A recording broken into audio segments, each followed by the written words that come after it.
Ahora presentamos, con un alto contenido para la más exigente teleaudiencia, nuestro acostumbrado comentario editorial, en la voz de Ramón de Luna. Mis amigos, el comentario editorial de hoy lo he titulado Por Maimón y Esterondo. En él me refiero a la odisea de aquellos valientes ciudadanos dominicanos y extranjeros que el 20 de junio de 1959 desembarcaron acosados por las tropas militares trujillistas por Maimón y Estero Hondo. El comentario dice así: la tiranía trujillista estaba a la espera de que asomaran por el horizonte las dos barcazas que transportaban a los demás patriotas de la expedición del 14 de junio, los cuales pelearían en los frentes de Maimón y Estero Hondo y completarían el grupo de guerrilleros que ya habían desembarcado por Constanza. El movimiento patriótico venía prácticamente a inmolarse en las doradas arenas del litoral norte, pues antes de que algunos de los patriotas pusieran pie en tierra, las dos barcazas fueron rabiosamente bombardeadas por las naves trujillistas. Esto ocurrió aquella mañana temprano del 20 de junio de 1959. Muchos fueron fulminados por la metralla estando aún en los barcos, aunque un buen grupo pudo librarse de la metralla buscando a nado las playas e internarse por las escarpadas montañas y presentar pelea a las tropas de la dictadura.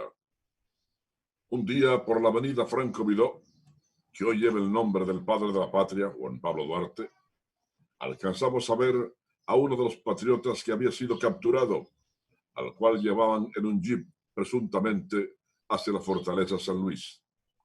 El guerrillero pudo sacar la cabeza por la cortina trasera del vehículo y vocear algo que no pudimos distinguir. Presumimos que sería vocear su nombre. Otro pudo llegar a Santiago e ir donde una tía, esposa de un conocido barbero, ubicado en la calle Máximo Gómez, con tan mala suerte, pues ese ciudadano tenía entonces fama de ser un calié o confidente de la tiranía. Se puede uno imaginar el destino que ocurrió. Hace unos años entrevistamos en la playa de Maimón a un señor que en el lugar era conocido como Don Teco, quien ese día, 20 de junio del 59, después de apurar unos cuantos buches de café, se ñingotó, palabra del campesinado cibaeño, cuando uno se aplasta sin llegar a sentarse, para fumarse un tabaco. Don Teco estaba asombrado al ver aquella parafernalia. Los cañones de las naves trujillistas tronaban y el tableteo de las ametralladoras ensordecía. Allí mismo cayó abatido Horacio Julio Rodríguez, comandante que era del frente por Maimón, donde se levantó un moderno monumento en honor de aquellos combatientes heroicos y dijo haber visto cuando un oficial trujillista movió el cuerpo de Rodríguez y tomó un maletín que, al parecer, el comandante Rodríguez quiso ocultar instantes antes de morir. Estaba lleno de dólares, de los cuales los guardias se apropiaron. La alcaldía de Puerto Plata acaba de inaugurar un monumento en honor de aquellos bravos combatientes que por Maimón y Estero Hondo vinieron a pelear contra el ejército de Trujillo. Sustituye al que antes allí se encontraba. El actual es más hermoso y existe ahora una tarja con los nombres de los que por allí vinieron. Se encuentra en la carretera vecina a Maimón y junto al pabellón tricolor dominicano hay otros que ondean en honor a los combatientes de otros países que vinieron también a inmolarse junto a los nuestros. Pueblo que olvida su historia estará obligado a repetirla. Este fue nuestro comentario editorial en la voz de Ramón de Luna. Bueno, siguiendo con otras informaciones, los casos confirmados de COVID-19 en el mundo han superado oficialmente los 10 millones, según la Organización Mundial de la Salud, que lleva el recuento de las víctimas de la pandemia de coronavirus en base a las informaciones que recibe de las autoridades sanitarias nacionales. En apenas 5 días se acumularon 1 millón de nuevos casos, lo que muestra hasta qué punto la curva de infecciones sigue ascendiendo, con los focos más graves localizados en India, Estados Unidos y Brasil. En la última semana se rompieron récords consecutivos en casos diarios, llegando a registrarse 191,000 casos en una sola jornada. Varios focos infecciosos se están expandiendo rápidamente y preocupan a los responsables de la Organización Mundial de la Salud, como el que se registra ahora en la región del Mediterráneo Oriental, donde los casos han superado el 1.000.000. Esta región genera una preocupación particular por ser escenario de algunos conflictos armados de proporciones como los que afectan a Siria, a Yemen y Libia, lo que han causado que sus infraestructuras hospitalarias y sistemas sanitarios en general sufran de enormes carencias. Por otra parte, las muertes en el mundo directamente atribuidas al COVID-19 llegarán de un momento a otro al 500,000. Este cable, amigo, viene de la ciudad de Nueva York y dice que es hispano, el primer policía de esta ciudad arrestado, suspendido sin paga y a la vez acusado el viernes por haber usado una llave de estrangulamiento contra un afroamericano que se resistió al arresto hace una semana.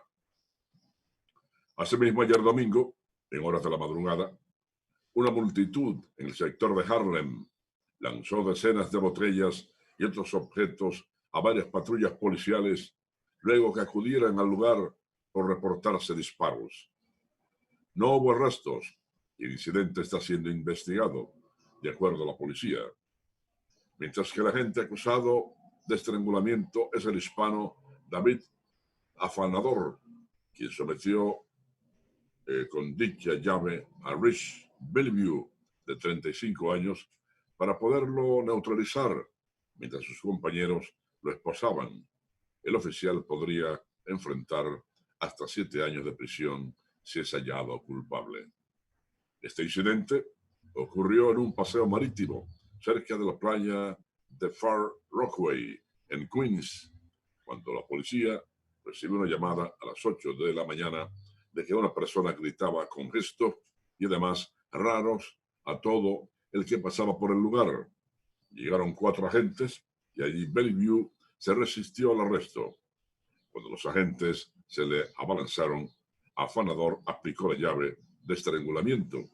Algunas personas filmaron el incidente y lo subieron a las redes sociales, volviéndose todo aquello viral. Empresarios y comerciantes de Santiago advirtieron del daño que implicaría para la economía del país y para el futuro de la clase trabajadora la liberación del 30% de los fondos de pensiones administrados por la AFP, como está contemplado en el proyecto de ley aprobado por la Cámara de Diputados. Sandy Filpo, presidente de la Asociación de Industriales de Santiago, Juan Carlos Hernández de la Cámara de Comercio y Saúl Abreu de la Asociación para el Desarrollo, entienden que en caso de que la pieza legislativa sea aprobado, sea vetada por el Poder Ejecutivo. Coincidieron en que esos fondos no deben ser utilizados por fines distintos o para fines distintos para el cual fue contemplado en la Ley de Seguridad Social, el otorgamiento de pensiones a los trabajadores al momento de su retiro de la actividad productiva. Sandy Filpo entiende que la actual crisis sanitaria no puede ser financiada por los trabajadores y advirtió que el desembolso de esos ahorros podría generar inestabilidad económica y por ende disparar la inflación. Señores, la situación en Colombia está muy difícil. Primero, hay por lo menos un grupo de 300 militares norteamericanos, Rangers, que ha ido a entrenarse en las selvas colombianas, con un poderío militar tremendo. Lo que mantiene ojeriza entre los venezolanos, el gobierno venezolano. Pero aparte de esto, aquella paz que se había firmado se ha vuelto una porquería. Y ahora los paramilitares o militares de verdad colombianos están matando a jefes que eran del Ejército de Liberación de Venezuela. Este cable dice lo siguiente, narrando esto. Crece la violencia contra defensores de los derechos humanos, líderes sociales y excombatientes en la nación neogranadina. Colombia reportó este fin de semana el asesinato de al menos 5 líderes sociales, resultando uno de los más mortíferos durante la ola de violencia que desde hace meses se mantiene en el país y que en lo que va de este año se ha recrudecido. Salvador Jaime Durán, líder campesino, recibió el pasado viernes 5 disparos en el departamento norte de Santander, en el marco de combates entre grupos armados irregulares y el ejército colombiano. Por otro lado, Ovidio Baena, militante de Colombia Humana y dirigente de los trabajadores petroleros, sector del que era pensionado, fue ultimado a golpes este sábado en su finca en el estado Bolívar. También el sábado fue hallado muerto y con signos de tortura Javier Uragama, un joven gobernador indígena de la etnia Embera. Contaba 22 años solamente y fue asesinado a tiros en el departamento del Chocó. Otro caso registrado fue el de Jeffer Giovanni Vanegas, excombatiente de las Fuerzas Armadas Revolucionarias de Colombia. El Ejército del Pueblo, FARC-EP, desmovilizado tras la firma de los acuerdos de paz, y uno de los líderes de los campesinos que luchan por la implementación del programa de sustitución de cultivos ilícitos. Vanegas falleció tras recibir impactos de balas este viernes en su zona de residencia del departamento Meta, presuntamente por efectivos del ejército colombiano. Bueno. ¿Qué les parece? Está fea la cosa por ahí. Muy fea, muy fea. Sí, señor. Y lógicamente hay algo que yo he reiterado. En Colombia hay muchos intereses para que la guerra, las tensiones se mantengan. El gobierno de Estados Unidos invierte en el ejército colombiano más de 3.000 millones de dólares anuales. Sí, señor. Compitiendo con Israel como uno de los 2 puntos que reciben más ayudas militares de Estados Unidos en el mundo. Entonces, ¿qué ocurre? Que en Colombia hay una clase, un sector en el Estado y sobre todo en ese ejército, que les beneficia las tensiones para recibir y manejar muchos recursos. Claro. Pero también los halcones de Washington, ¿verdad? Aquellos empresarios que surten al Estado americano de armas y de pertrechos y cosas para la guerra, pues se benefician con 3.000 millones de dólares al año que se mandan para Colombia. Entonces, eso tiene muchos aliados, esa inversión, y necesitan una crisis siempre. ¿Verdad? Necesitan una crisis para hacer negocio. Claro, claro. Necesitan una crisis, necesitan tensiones para que vean que es necesario estar financiando con más de 3.000 millones de dólares al año a Colombia. Y cuidado. Y cuidado. Eso es lo que se conoce públicamente. Bueno, yo no sé qué tan grande van a ser ese ejército. Van a ponerlo a competir con Brasil, será, en Sudamérica. Bueno, mire, ayer yo estuve en Cienfuegos. Mejorado bastante el agua en Cienfuegos. Deben estar contentísimos la gente de Cienfuegos. Porque desde el viernes está en fase de prueba el acueducto de Cienfuegos. O sea, produciendo agua, no a plenitud, pero está en fase de prueba. El acueducto todavía no ha sido terminado. Y bueno, allí vimos al ingeniero Héctor Jaques, quien es el director de operaciones agua potable de Corazán. Y con él, pues, nuestras cámaras y nuestros reporteros hablaron sobre la operación de este acueducto, que no ha sido terminado, pero que está dando agua desde la semana pasada a Cienfuegos. Vamos a escuchar a continuación al ingeniero Héctor Jaques. Caribe, y quién sabe, es una planta que costó más de 1.500 millones de pesos. Se hizo con recursos del Estado, no hubo financiamiento, no hubo deuda externa. Es una promesa del presidente Danilo Medina en su campaña.